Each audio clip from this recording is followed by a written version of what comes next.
Hi, my name is Shannon and I am a second year RN student, and I'm excited to be working on this project with our paramedicine fellow students.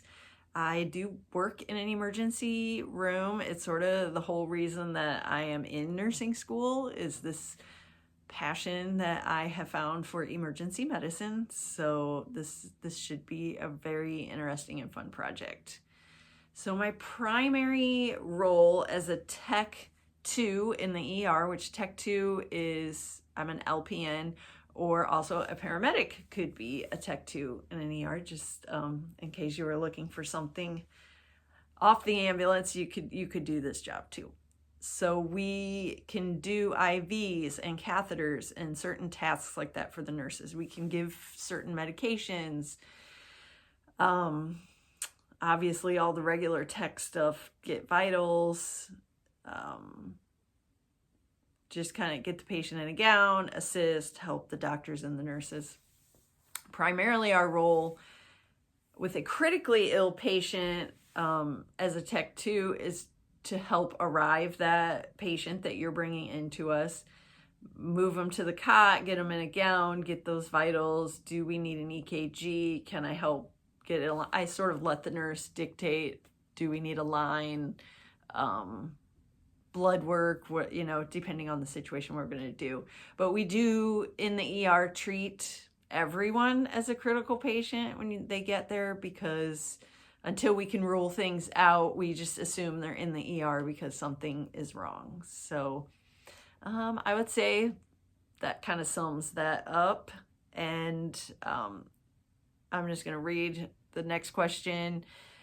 How will I use effective communication among the interprofessional team? And the third question is, what are my expectations for working collaboratively with these other healthcare professionals? I feel like I'm going to kind of lump them together because in the ER, we work very closely with almost every department. Especially, I mean, I have never worked in a big hospital, but in our little 10 room ER, we work very closely. Obviously with our physicians, we're all right there together. X-ray, in and out, we're always with X-ray. They come over when we need them, and when they need us, we go and help them also. If they need help moving a patient, holding a patient, just being an extra set of hands, we jump right in. On the other side, we have lab right next door constantly. Obviously, we're taking specimen samples, blood work, but also lab will come over and help us with doing blood draws, culture draws, things like that. If we're getting a STEMI or something where we need all hands on deck, lab responds to that, and they're right there with us. Beyond those sort of like direct patient care, social services, if we have an elderly patient that needs placement because they're not safe living at home anymore, they come and they work with us. And if we need someone, even just getting a ride or getting oxygen or something that so that we can send patients safely home, they come down, they work directly with us.